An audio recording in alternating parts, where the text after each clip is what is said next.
Welcome, everybody, to the Dr. Leadership Lounge, where we have conversations with business leaders from all walks of life about how and why they are successful.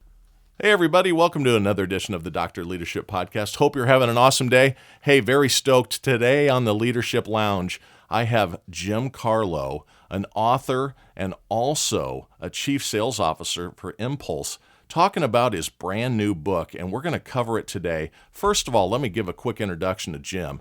He's got over 30 years of experience as a seasoned business leader.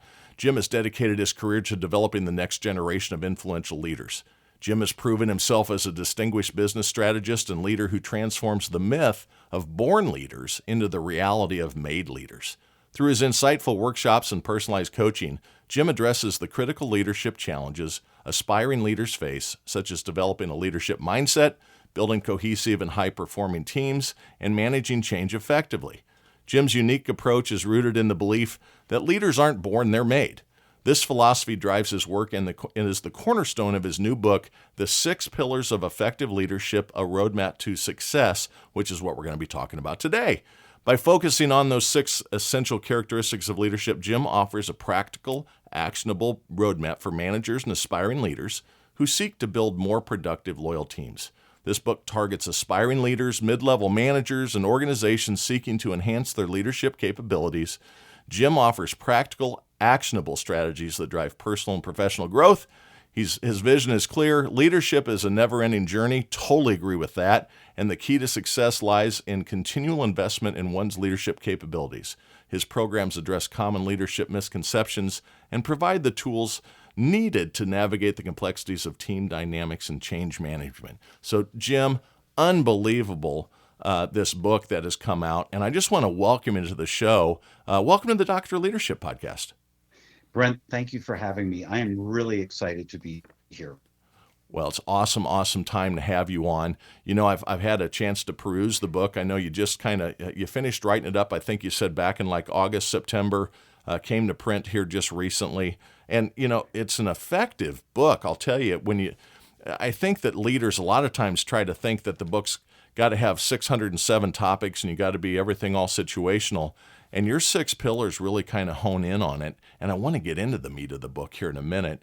But one thing I always do on the show is just to give people an insight to your background, how you got to today. Tell us a little bit about Jim, who inspired you, what was impactful in your life, your background a little bit, and how you got to be an author and chief sales officer for mPulse. I'd be glad to. I grew up in a small town in northern New Jersey, a small town called Pompton Lakes, and got my start in leadership actually there locally. But it kind of goes back even before that, I think. A lot of stories always start in tragedy, and I think that was no different for our family. In 1969, I lost a brother in the Vietnam War. Ugh. And being in a town of 13,000 people, it was amazing the amount of outpouring that there was.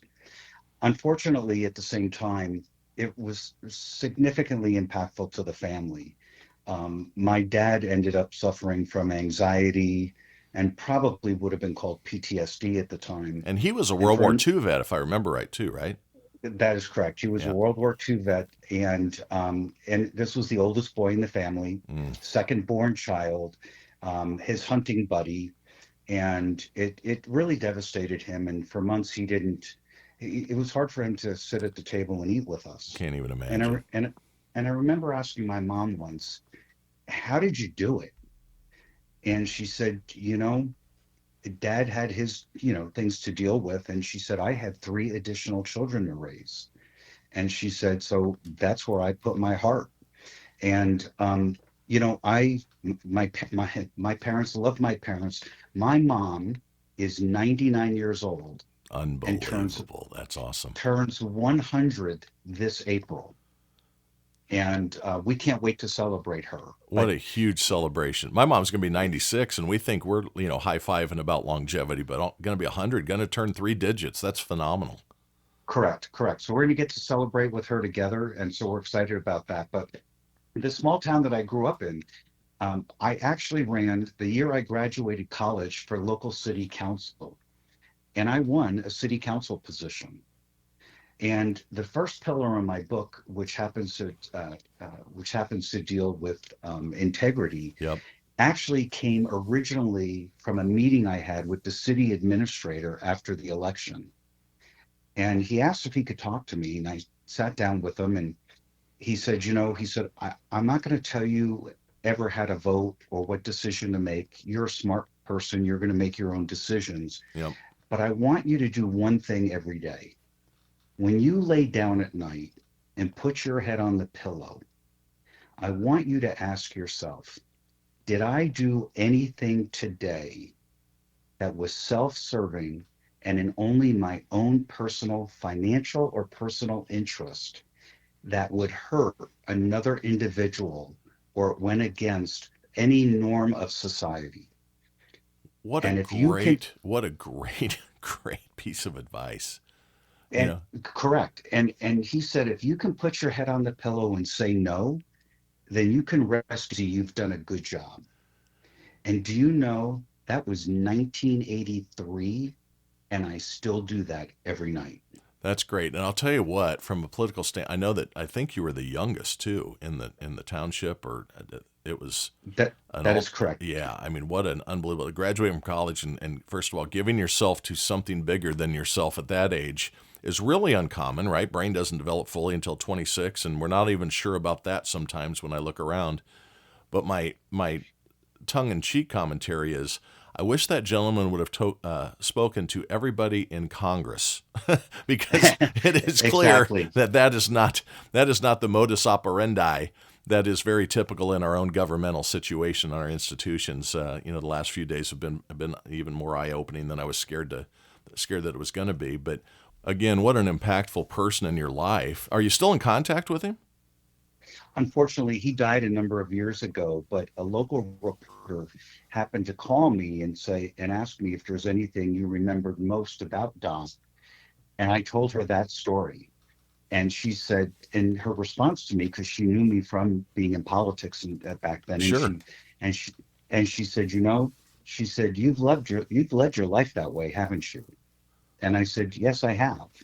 And she says, you can tell. And I took that as a compliment. But I give Don the credit for that, and also my parents as well. But yes, very impactful. I was raised by World War II parents too. I've talked about it on the show a lot. I always say I was raised by the Cleavers, right? Dad got up, went to work. Mom was stay at home. She worked, was a beautician and makeup artist and hair and all that.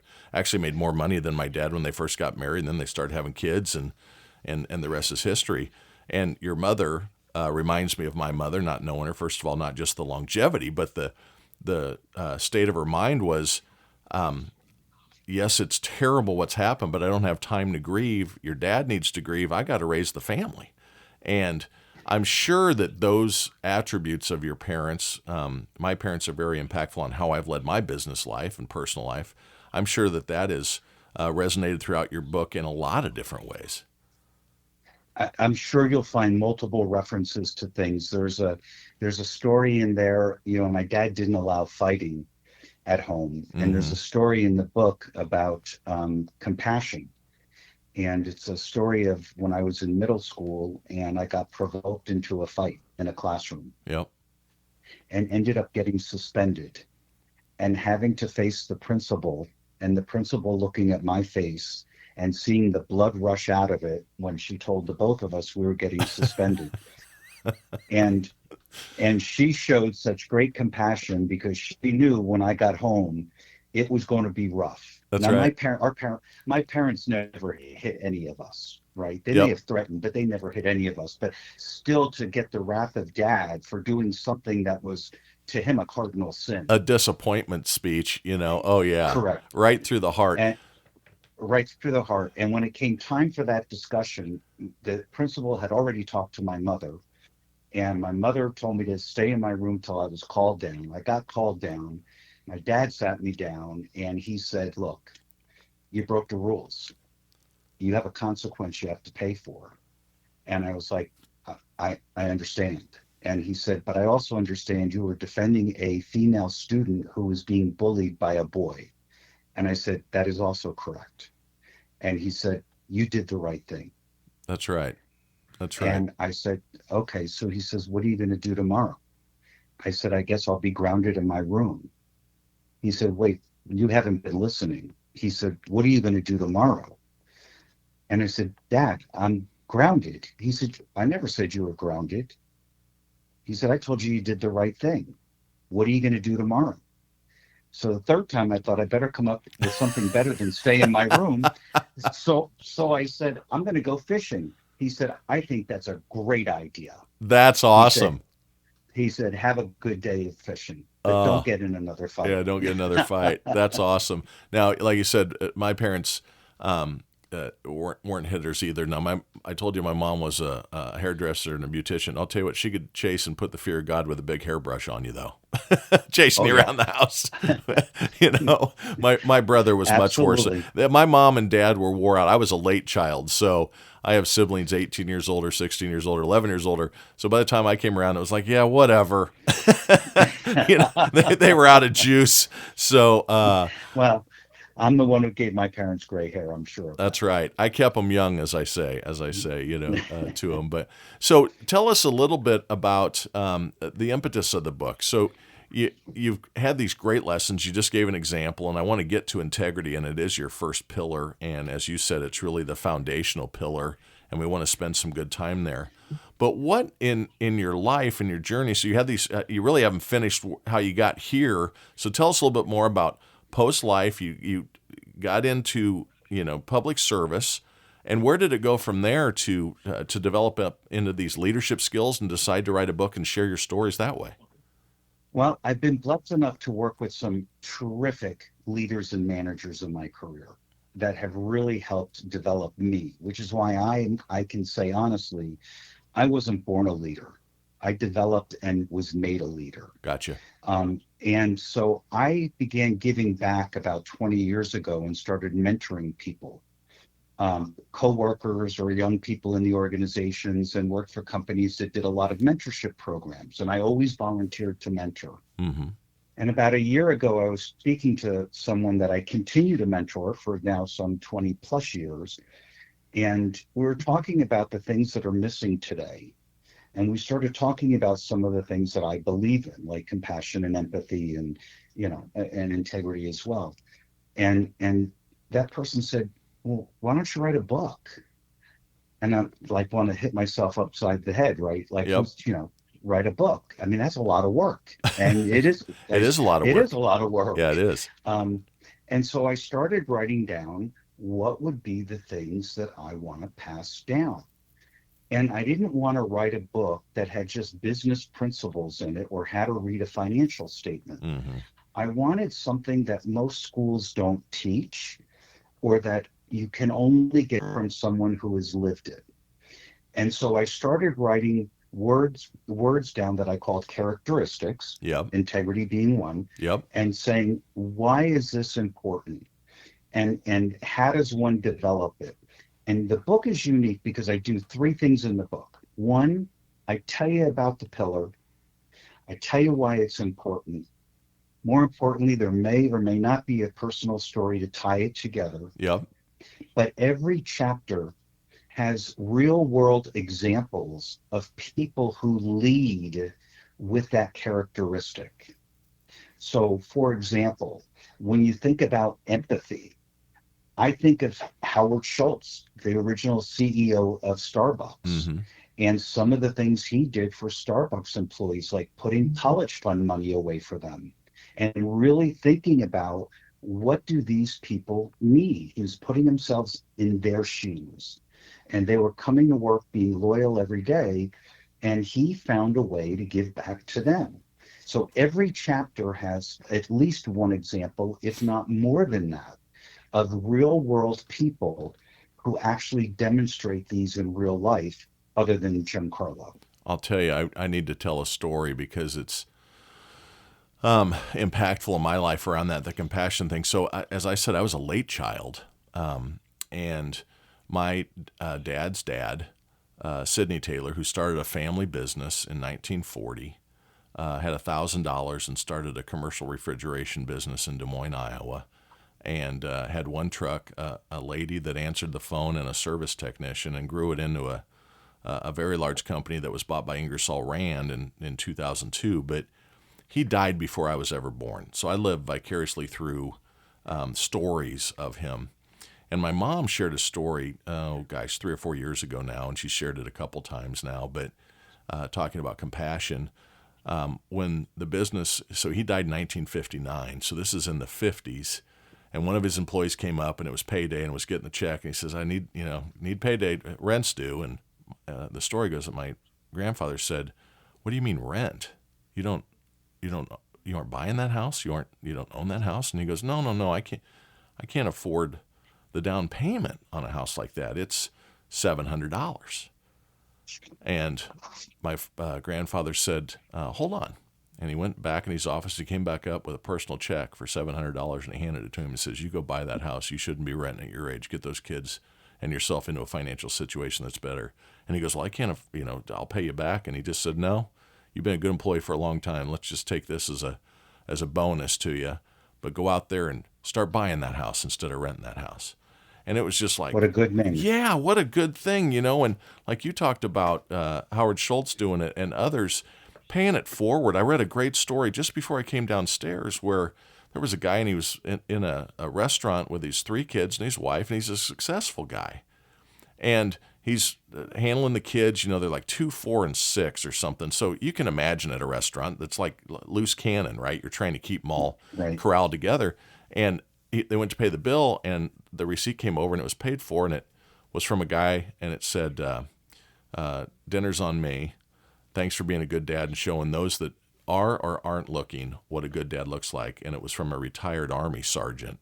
And he said, keep up the good job. The least I could do. And he was already gone. He turned around and he started crying. And this paying it forward and helping others, like you said, you started 20 years ago, giving back. It's such a wonderful thing to do. First of all, it's great for the community, but second of all, it's really good for your own heart. I mean, it really. It is. It really it makes the heart whole, and it makes you feel good. And it's funny.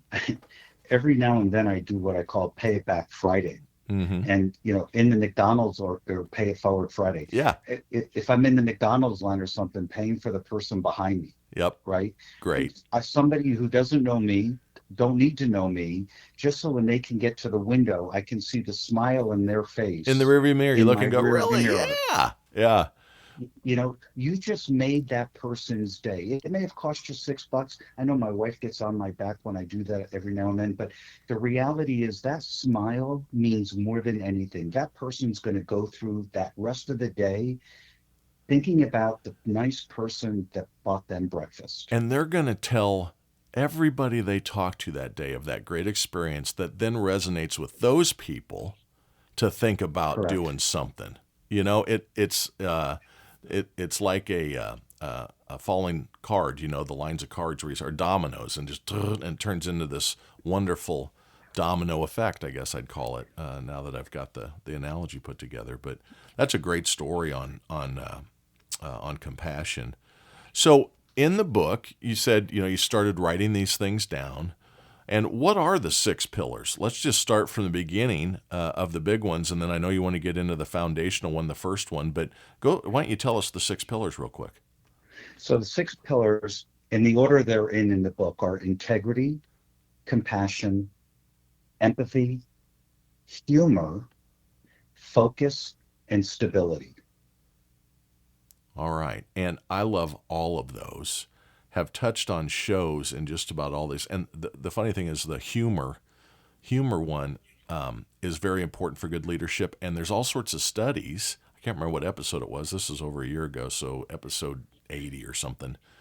Self-deprecating humor actually is very, very important because it drops barriers. It makes people feel comfortable. You don't come across as this mightier than everyone else in the room. I'm the boss, listen to me type stuff. And it breaks down those barriers so people can participate more fully. What? It's funny because when I talk about humor, yeah, the first thing I say is I'm not a stand-up comic, and I don't mean that that's what leadership is. It's not. It's not knock jokes. Yeah. It's not telling knock jokes or dirty toilet jokes, right? It's really about being able to laugh at the situation you're in or laugh at yourself. And I laugh at myself all the time. And you have to. If you can't go through life and not find something to laugh at, I just feel bad for It's you. going to be a long, lonesome road through life. I totally agree with that. I mean, I have to find something to laugh at. I mean, there's something every day Oh, that you have absolutely. to just laugh at. The other thing So, that humor does in that aspect is when, as a leader, let's face it, people come in, even though it's not your circus, they're bringing you their monkeys and putting them on your back. It's lots of stressful situations. Many times it's percolated for so long. Now you're involved that it's got to be strenuous. Something in the market happens, and there's nothing better than just kind of a sideways comment to break everybody's stress level down. Just an off cuff comment that makes everybody giggle a little bit and go, okay, let's just take our time here and get the cortisol levels down a little bit before we start trying to make decisions and make things happen as a leader. But I think it's a very important aspect too. I agree with you. yeah, it totally diffuses the situation, diffuses the stress, That's right? exactly right. And and I tell countless stories of situations with employees having disagreements, not fist fights, but where I've used Yeah, humor to get them to just settle down and just start to think through the problem together and collaborate. And it's worked highly effectively. that's awesome. I agree. So let's talk about the foundational one because when you and I met here a couple weeks ago and here even before we started recording today, I said, what do you want to make sure we touch on? And you said, man, number one, integrity. And you said it's the foundation of everything else in leadership. Talk to me a little bit about that. What do you mean by that comment? So if I'm a leader and I'm expecting people to follow my lead or Mm-hmm. take my direction or ask me for advice or trust me, that trust can't happen if there's not integrity. Oh boy. If I'm not a leader who acts with integrity and makes consistently, is right down the middle of that lane and stays consistently straight, will you trust me? Now, I wasn't in the military, but I know enough military people to know that you're trained to follow your leader, and that leader has your back. And that's what I feel my role is. My role is I've got to have their back. If they're going into battle and I'm going with them, they're expecting me to help lead and guide them. And I take that responsibility seriously.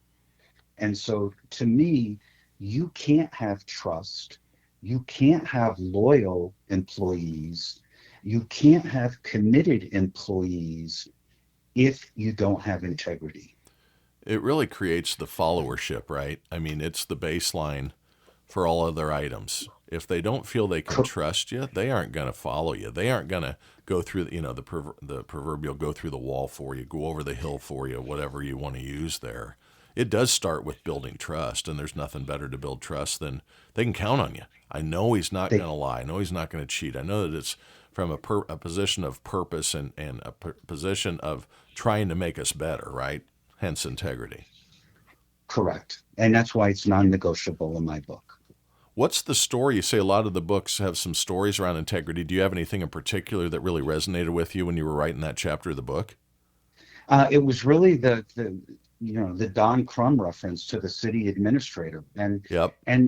now there are some other sides of that where I've worked with some people who lacked integrity, and so those thoughts came to mind. But I didn't want to put anything negative in the book Mm-hmm. because people don't typically learn from negative things. But I mean, I had a manager once who asked me to do an analysis of stuff for a corporate initiative he was asked to oversee. Mm-hmm. And he told me it's gonna take a lot of time and but you're gonna get all the credit. So I got done with the document and had a coworker read it. They thought it was really good, handed it to the leader, and he took the cover off of it. And it's a true story. He took the cover off it Claimed and it said, as his okay, own.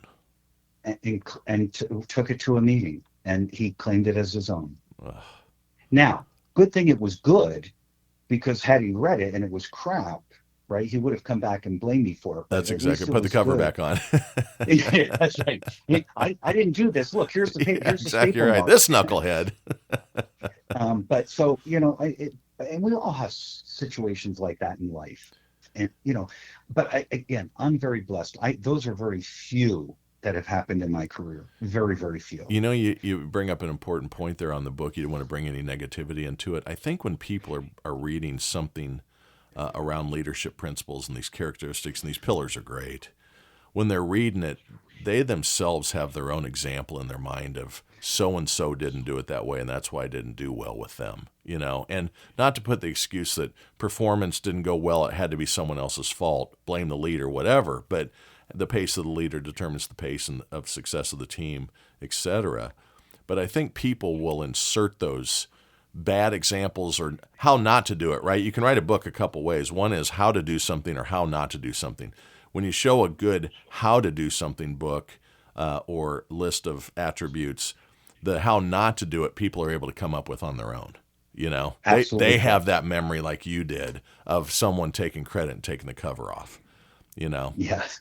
I've had some examples like that too. We always used to joke that we had a leader that every idea you ever brought was a bad idea unless you turned it into theirs.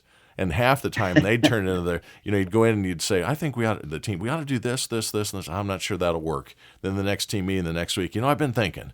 And something I thought of was, and they like regurgitate with just a couple adjectives changed. That's a great idea. We got to the point where we Yeah. didn't care to point out, that's what we said last week. We just wanted the idea implemented. That's a great idea, Bob or Bill or Sue, just so it would take off and it would be utilized. But some people just feel the first episode of the show I ever did, Why Be a Leader? And I said, man, if you want the accolades and the acclaim and you want to be the one whose name's in lights, that isn't a reason to go into leader. Be an individual contributor. Get the praise for winning the big deal. Don't be a leader. If you want the applause, that's not an attribute of a leader. You want to Correct. give applause. You want to high five. You want to praise.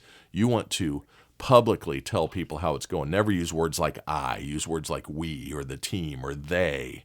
Or they. Yeah, to portray what's really going on. So that's a great one. How on a new leader, how do you get them to recognize these 6 attributes and pillars? So you've done some mentoring and things. How do you kind of lever these together? Do they? I'm not asking the question very well. Do the components and the pillars link somehow in your mind that one leads to the other, that helps the other, that helps the other, or are they kind of standalone attributes? I think one leads to the other, and that was one of the things that I tried to not convey, but hope people would connect the dots. Okay. So, for example, it was deliberate that I put compassion and empathy side by side, Mm-hmm. chapter after chapter, Mm-hmm. because they're very two different things. In my story about getting in the fight, the teacher showed compassion because she knew what I was going to deal with. Yep. But empathy is really putting yourself in somebody else's shoes. And I can tell you a story. I'll tell you a story. Yeah, please do. And because the ending of the story is actually was unpredictable. I worked for Perot Systems, which was started by H. Ross Perot Mm-hmm. in 1989. I worked for them for almost a decade. And I, as part of my responsibilities, had a software group that managed a claim system that was old green screen technology that we were phasing out. And for people out We in the had, audience that are younger, this gentleman ran for president in '88 and '92, I think, didn't he? Or was it just '80? yes, Yes. no, 88 and 92. It was two different. Yes, he ran twice, Yep. and the first he split the Republican vote, which ended up getting Clinton elected. Exactly. That's why I knew it was in Correct. '88, and then I think he ran again to try to be the option in '92. So just I didn't mean to Correct. disrail you there, but some of the younger crowd may not know who Ross Perot was. Yes. So this group of 25 or 30 people, I had to tell them that we were going to sunset this product. And I knew that they would panic, because I would panic Mm-hmm. if my manager came to me and said, we're going to sunset this product, what am I going to do for a job? Right. So I thought about that. And so when I went to them, I said, here's my commitment to you. We will be cutting staff as we convert clients to our newer technology. My commitment to you is I will give you as much notice as I have that a change will be coming, whether that's 30 days, 60 days, 90 days, whatever. Mm-hmm. However, the other two things I'm going to do for you is if you want to start learning the new technologies we're coding in, I will make that learning available to you. So when the time comes, you can transition Flip to from the where next you are product. today Yeah. to the next technology platform. And I said, the third thing is, if you really don't think you want to do that, I'll help you get a job anywhere else in the company. And if it's not within the company that you want it, I'll help you on the outside. Now, a couple of things happened from this. The first one, which I'm very proud of, not one person quit the department before their job was getting eliminated.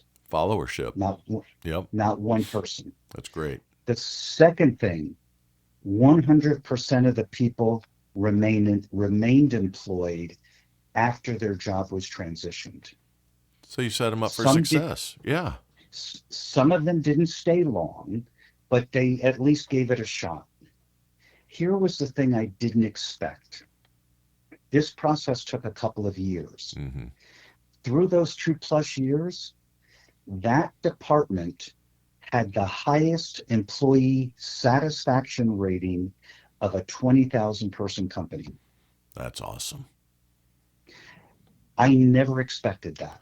That, that goes to the old employees don't quit companies or quit jobs, they quit managers.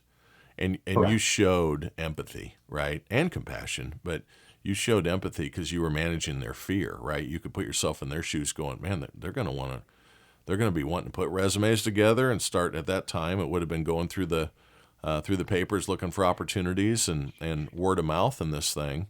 And you held the team together. And that says a lot about your character, your integrity, right? All those things above to hold that together. We just finished up. We do at my company, my day job, not my podcast and doctor leadership company, but my regular job, as I call it, for a couple more months. I'm retiring the end of March, but we just finished up our semi-annual Gallup employee survey polls, and you're always Mm-hmm. looking for for improvements and things like that, but those types of things, the job sat, do you have a best friend at work, and do you feel like you're heard, and those types of things, they felt heard, I bet.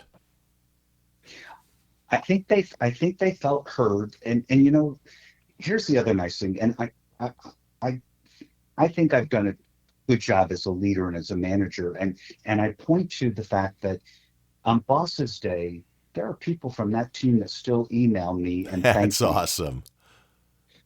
I mean, that's 20 years ago. Yep. Yep. It's I always bring up, my dad, he owned the company, and somebody come in and say, where's Mr. Taylor? And it was Taylor Industries, and he ran the back office side of this thing. He ran all the unions, all the carpenters, sheet metal, pipe fitters, teamsters. He had 5 unions back there. He had sheet metal, he had carpenter, he had steam fitters, he had teamsters, and he had I'm missing one, sheet metal, I guess. I don't know if I got the 5 in a row there or not. But my dad stopped working at 62 years old, and he died at 85. So 23 years later, and the pews were full of those union guys. They didn't need to come. It'd been No, 20, 23, 24 years. And I did his eulogy, and it was a very emotional situation for me. And those little things stick with you. Your dad's stories, those things stick with you. It's why having both parents in the household when you're young really, really helps in development. It's why having good leaders around you and people that are good examples around you. Choose your tribe wisely. I talk about a lot on the show. Surround yourself with people that make you better. Don't surround yourself with people that bring you down or that are naysayers or are bad attitudes, because that stuff's contagious. I mean, it just rubs off on you, and it stinks. You can't get that it, smell off you easy. throughout your development life. So why don't you I, put up guardrails and have good stuff coming into your system? yeah, I totally agree. And you see people going down a path and you try to encourage them, and it's just it's very unfortunate that get misled or can't self-correct or recognize the path they're going down is not the right path. And you just can hope that when they hit that wall, they reach out to you, that so you can help them. Mm-hmm. And you don't have to say, I told you so. Just my door's here. Yep. I'll help you. So Life is hard, and some people just. My wife wears T-shirts all the time. Handle hard better, right? And where it comes from is it's either I think it's the Maryland, might be the South Carolina women's basketball coach has those that saying, handle hard better. Life is difficult, so understand that you have to be self-motivated. Understand that you've got to look for ways to develop. Understand to surround yourself with people that are uplifting and positive mojo and energy and all these types of things. And I say a statement a lot too that comes to mind. Everyone's raring to go, but not many can go for raring. And everybody talks a great game, but they don't take the action steps to position them in life to be in a good spot or to succeed. And you don't have to succeed doesn't mean a big title. Succeed doesn't mean big money. Succeed means friends and happiness and security and love and relationships. And there's lots of ways to succeed in life, but some people just won't recognize that they are in charge of the direction of the boat. Headed in the right direction, and you got smooth sailing. Headed in the wrong direction, you got rough seas coming at you. Just period. And yep, totally agree. that's awesome. Another area that really intrigued me about the book was your section on focus.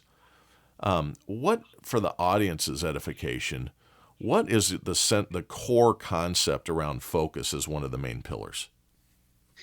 So when you think about focus, think of somebody who has one ideal that they're trying to get across and are unwavering on changing from that focus. Think of Jeff Bezos of Amazon. Mm-hmm. There were many years that company, all bets were off in the early years that it would ever work. But he stuck it out. Mm-hmm. That focus. In fact, there's a story in the book of when in the early years they were getting beat up about customer service, and he wanted to fix it. So he put a desk in the middle of the customer service department. He had somebody move a desk in, and he moved in with the customer service people and basically said, we're not going to fail at this. I'm focused on making Amazon a success. It's gone okay, And too. yeah, had we only known he was doing that, we could have invested back then, That's right? right. That's right. $1,000 would But be sitting on an island having this conversation somewhere. absolutely correct, with a pina colada in our hand. Exactly. But focus, leaders who know where we're going and can steer that ship. Yes, there will be a rough wave every now and then. Mm-hmm. But if that focus is there, you're going to get through that storm and you'll have a leader that can guide you there. So that to me is where the focus comes from. Just does it kind of tie into driven too? Is another good word, driven towards that one purpose. I guess purpose, focus to the objective, I guess is what it's really all about. It is focus because it's clear to them. So when I think of focus, I think about looking through a clear lens. I gotcha. At that point in the future, mm-hmm. and then being laser to that focal point of getting there. It's not blurry on the sides, it's not blurry in the middle. I've got my vision 100% clear on where I'm going. That's awesome. Correct. That's awesome. Correct. So in your endeavors since you've written the book and experienced people's feedback, etc., one of the things you've told me about is that your boss is referencing, the CEO of the organization, mPulse, that you work for, is referencing a lot. That's got to make you feel really, really good when you're being used as the example in the room. Now, maybe you get called the teacher's pet and you're getting picked on in the coffee pot room, but that's got to make you feel good that it resonates with people. Well, he does that with his operating committee, which is his direct reports. A lot of times he'll reference it there, but he did. We have a weekly all hands meeting, just 30 minutes once a week to keep everybody up to date on what's going on in the Yep. company. And we've Yep. got 560 employees. And when the book came out, he said, "You're presenting your book at all hands." And I said, "Bob," I said, "we don't need to do that." He said, "Oh, yes, we do." And he said, "It's not just publicity. It's, he said, I It's recognize the good amount of stuff. work Yeah. that goes in there. And the fact that you took the time to do that, we absolutely are talking about your book." And then he even interjected that he read the book, which I didn't ask him to do. And he said, "I encourage you all to read his book. You'll That's learn awesome. something." That's awesome. So, yes, How yes, he how does how work can to it. how can people get access to the book? So give us a couple of resources where they can go out and either download or buy a copy. So it is on Amazon. Okay. It is also in Barnes and Noble. It is also on Google. In fact, I stumbled on it on Google. They can get it through me as well. I'm putting up a merchant site. My website is www.jimcarlough.com. That's JIMCARLOUGH.com. And so they could buy it there. The price is all the same in any Then venue. there we And go. Perfect. so the paperback is paperback and hard copy. I have not made an audio book yet, just haven't had the time. Hmm. But they can get it on any one of those sources. Um, Obviously, if they would like an autographed copy, come to me directly via my website, and I'll make that happen. That's outstanding. And you have some coaching and some other services that you offer up out there as well, right? I do. I do some speaking. I'll do corporate speaking. I've been doing university speaking. That's great. I'll be at the University of North Texas in 2 weeks speaking in the marketing department. They've invited me in. I used to go there periodically and talk from a sales perspective Uh huh. and marketing perspective. And the book came out, and I got a call a couple weeks ago saying, "You're coming in to talk about the book, right?" That's And awesome. I was like, "Do I have an option?" And Professor Tim says, "No, you don't No, have an you don't. option." No, you don't. Um, so yeah, so I'm doing some other things, and like you, I'm planning for when I retire, which is not imminent, and to be able to start to do more. And I continue to mentor. So if somebody's listening and they can't find a mentor, I'd be willing to talk to you. That's wonderful. So reach out to me. That's awesome, Jim. So we've covered a bunch here. First of all, folks, the book is the Six Pillars of Effective Leadership: A Roadmap to Success. As he said, available at Amazon, Google, Barnes and Noble. Jim Carlough. And we've covered a lot of ground here today, Jim. Just to kind of close up here, we're coming up on time. Is there anything in particular that you wanted to make sure you got out as a message to the listeners today? And we haven't covered it yet. What would you like to finish up with the listeners? The one thing that I would encourage anyone who wants to be a better leader or even a better person is to find a mentor. Find somebody that you trust, that you believe in, that can help guide you on your own personal journey. I've been blessed by having a bunch of mentors, different mentors throughout Mm-hmm. my life and career. And you know what? I made a lot of better choices having somebody to talk through those things with. And so if you've never had the opportunity to be mentored by someone or have a mentor, I mean, there's books on mentoring and things like that are out there, but find a mentor at your employer or in your social circle, that somebody who resonates with you, that could to help guide you and answer questions. Because there will be a time where you will face a challenge that you haven't faced before, that you'll want some input on how to help. And Absolutely. and so I would encourage the mentor program. That's outstanding. Life coach, I mean, you You avoid mistakes through experience, and how you gain experiences through making a lot of mistakes. So you can skip the line on some of that stuff and get some people involved in your life. Great feedback, Jim. I appreciate you joining the show. For all the listeners, go out and check out the book one more time. It's The 6 Pillars of Effective Leadership, a roadmap to success. If you buy that book, read that book, guess what? You're going to be awesome, and you can keep that shit up. Talk next week.